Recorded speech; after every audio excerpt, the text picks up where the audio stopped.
देखिए, whenever we do a thyroid surgery, apart from other very important points, one of the most important point is to safeguard recurrent laryngeal nerve.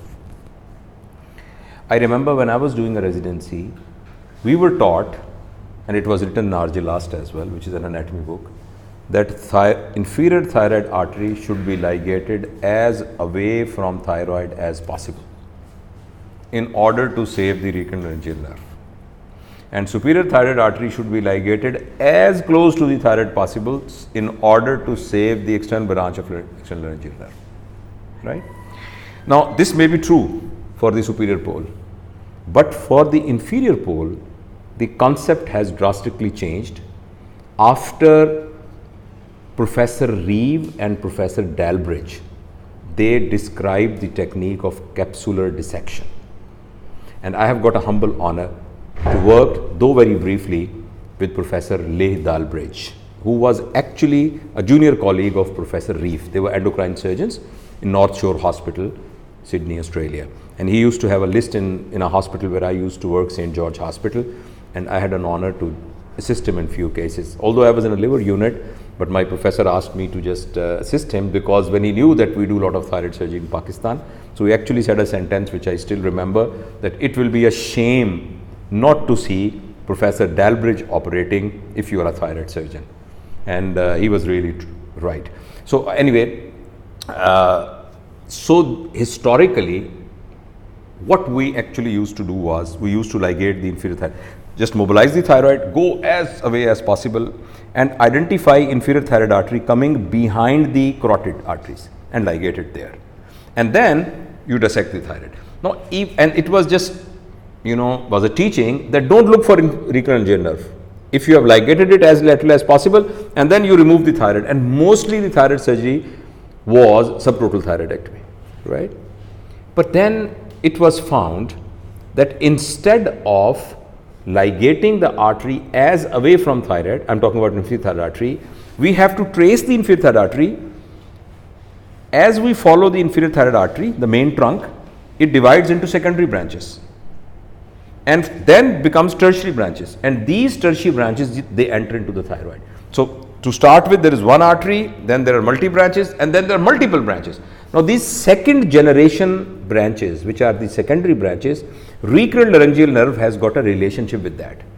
And we have got our own paper published in Journal of College of Physician Surgeons some years back, where we actually dissected 94 nerves and described its relations, and we found that recurrent laryngeal nerve can be above it, can be behind it, and can be in between it. And surprisingly, recurrent laryngeal nerve, unlike the common belief, can have multiple branches as well. And instead of just moving as a one nerve, there may be small branches. And these branches can have a very, very variable relationship with that of the secondary branches of the inferior thyroid artery.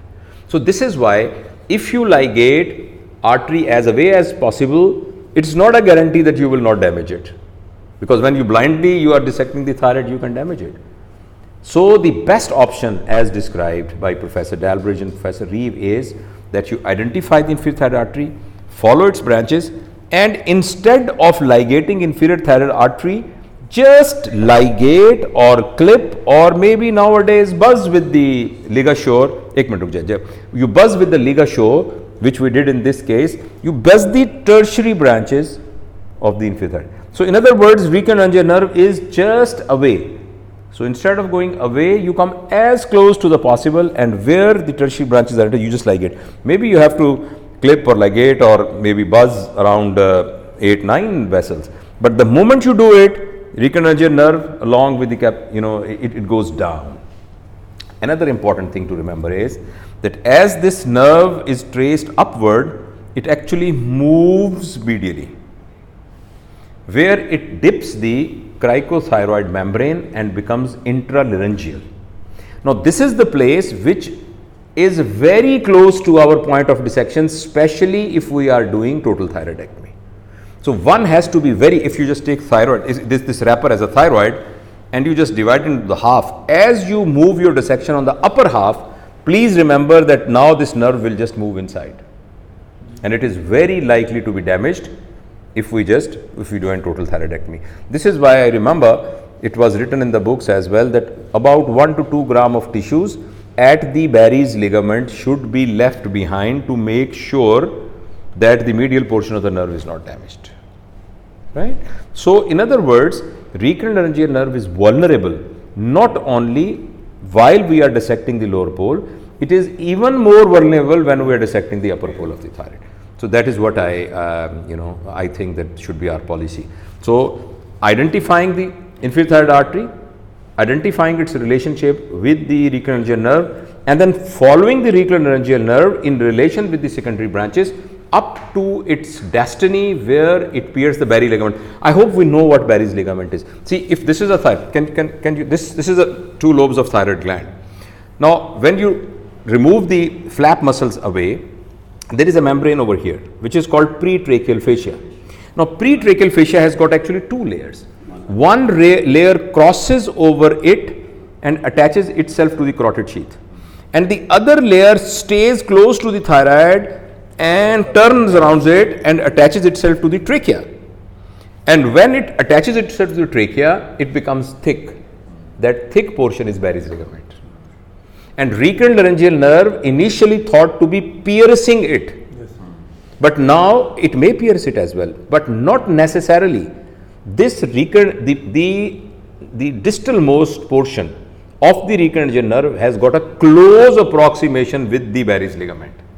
It may pierce it, or it may pierce the cricothyroid membrane at some other place, but it has got a close association. So, this is why when you just mobilize the thyroid and you find it relationship to the trachea, that is the point where actually trachea disappears. I mean, you find a gap there. Now, that is the place where Barry's ligament is starting, and you start seeing Barry's ligament when you dissect it from below, and that thickened portion is actually Barry's ligament, and recurrent laryngeal nerve has got a close relation to it.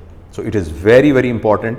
And before we close our discussion, please remember, it is always important to talk about recurrent laryngeal nerve to the patient. Always tell to the patient it's a possibility. Tell them that if I do 100 cases, in how many cases? I mean, you have to be bold to tell it. I don't know. I hope each one of us is keeping up a record, but it is patient's right to tell him or her that this is recurrent laryngeal nerve and this may happen.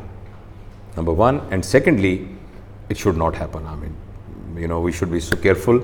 And secondly, once operation is finished, the surgeon after thyroid surgery should not descrub unless and until patient has not been extubated. And anesthetist actually confirms that he saw that both vocal cords are moving. So, that's about recurrent laryngeal nerve. Any question in relation to that? We are clear. You're clear? Good. Thank you.